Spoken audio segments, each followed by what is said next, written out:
Vamos falar agora sobre a principal classificação. Então, já antecipo para vocês que é a principal, é a maior, é a mais complexa, né? Então, é bom prestar muita atenção nessa classificação aqui, porque isso aqui, não só para a nossa continuidade da matéria, como também para o restante do curso, é importantíssimo. Nós já vimos, então, a classificação anterior, que seria quanto aos diversos âmbitos de validez, e agora a segunda classificação é quanto à hierarquia. Hierarquia, como o nome diz, para quem tem familiaridade com essa expressão, é escala de importância. Tá? Então, a hierarquia é talvez muito bem fácil de compreender e de explicar, a gente pegando o exército, as forças armadas, de uma maneira geral, né? Onde a hierarquia é bem marcada. Hierarquia, quando fala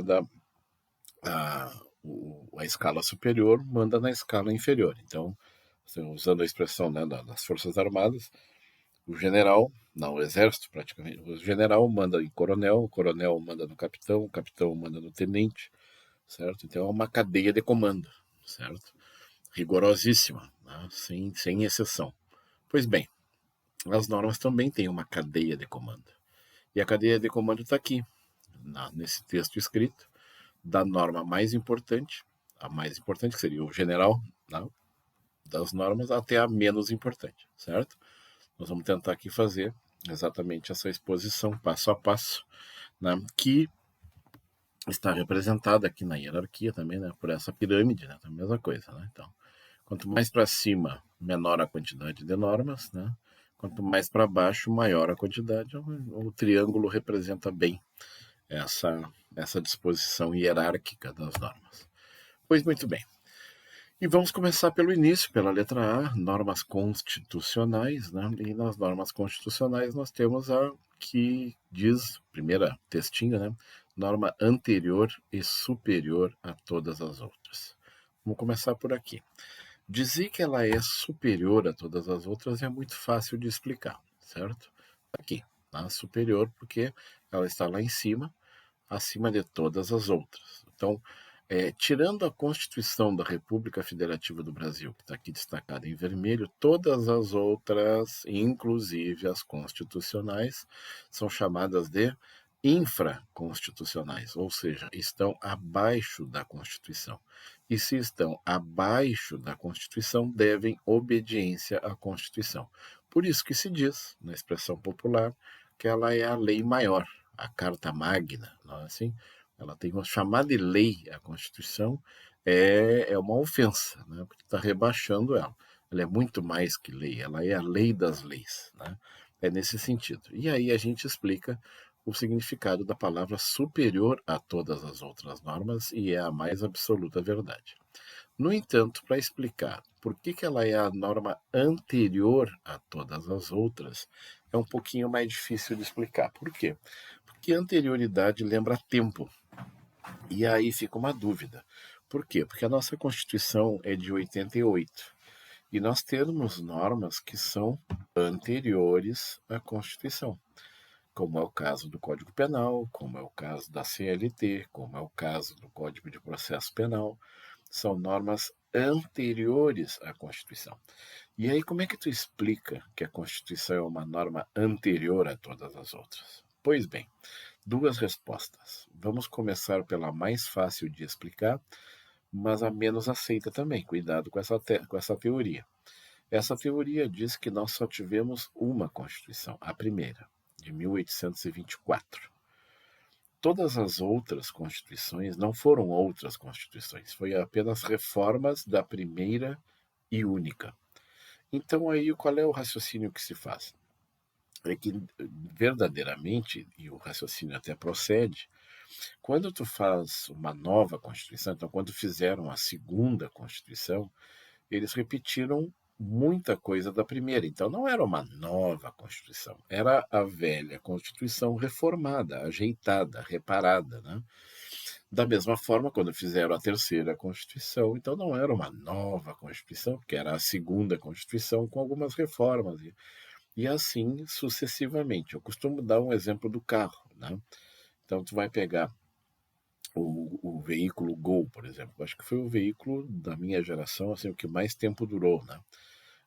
Recém agora saiu de linha, né? Mas ele por muitos anos, décadas, né?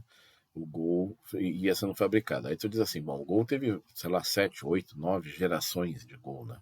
De carros Gol. Então aí tu pega da primeira para a segunda, foram alterações pequenas, da segunda para a terceira foram alterações pequenas, e aí tu vai. Mas se tu pegar a primeira e a última, não tem nada a ver uma coisa com a outra, certo? É isso que eu quero dizer. Quem defende essa tese de que nós só tivemos uma Constituição e que todas as outras teriam sido apenas reformas da primeira e única, eu chamo que como é que é? É o argumento do invejoso, né? Aquele que inveja a Constituição dos Estados Unidos, que aquela sim, a Constituição dos Estados Unidos só teve uma, né? Tem 300 anos de idade, quase 400, sei lá, né? Mas também porque tem só 7 artigos, tá certo? Eu já expliquei isso para vocês, né?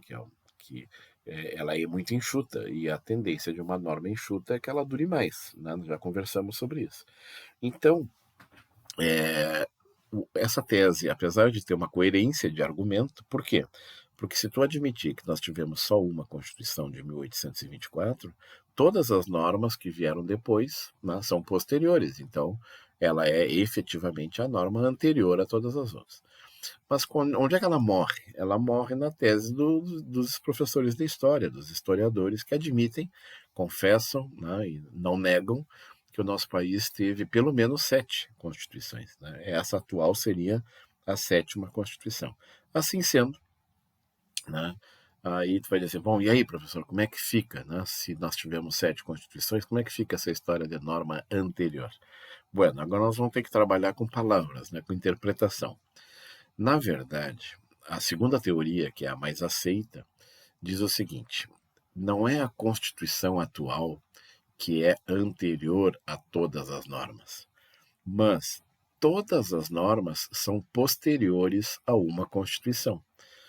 Então é o seguinte: a norma que explica quem faz lei, onde faz lei, como faz lei, é a Constituição.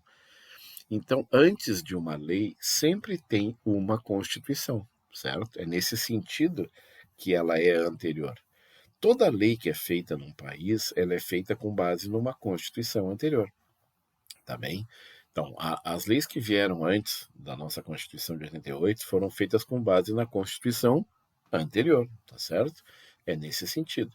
Então, é uma questão interpretativa. Não é que esta Constituição que está em vigor é anterior a todas as normas, não. É que toda norma feita no país, desde 1824, no caso, foi feita com base numa Constituição anterior. É essa a interpretação, tá bem? Então, pois bem, entre as normas constitucionais, nós temos 3 tipos: a Constituição Federal, as emendas e as leis complementares. Então, vamos para a explicação. Está aqui, ó. Entre as normas constitucionais, 3 tipos. Lembrando que aqui nós temos hierarquia, tá? Então, esse slide aqui demonstra isso, ó. A flechinha vermelha apontando só para baixo, aqui, ó, de cima para baixo. Aqui tem hierarquia, aqui não tem. Entre leis, decretos-leis, delegadas, normas regulamentares. Aqui não tem. Aqui elas são válidas, né? Todas são iguais. Aqui não.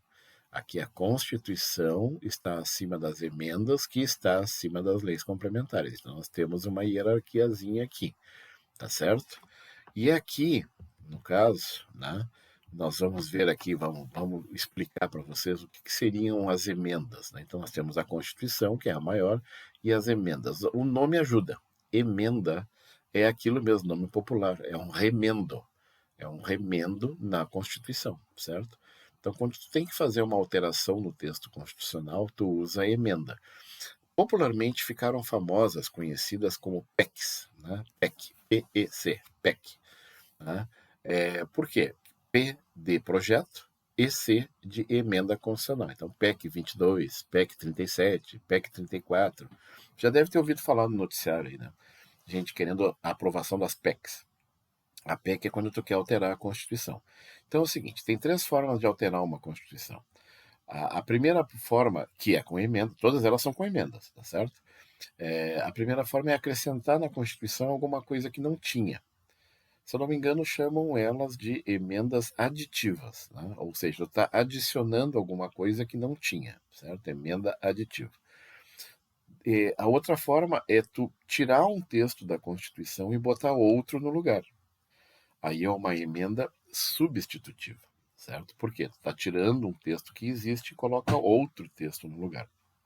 E por último, a emenda supressiva, que é aquela que apaga um texto da Constituição. O que interessa é o seguinte: se tu quiser reformar algum texto da Constituição, acrescentando, substituindo ou retirando algum texto, tu tem que fazer isso por emenda, tá bem? Por isso que o nome é emenda, emenda à Constituição, tá certo? É a segunda norma mais importante na nossa escala de valores aí.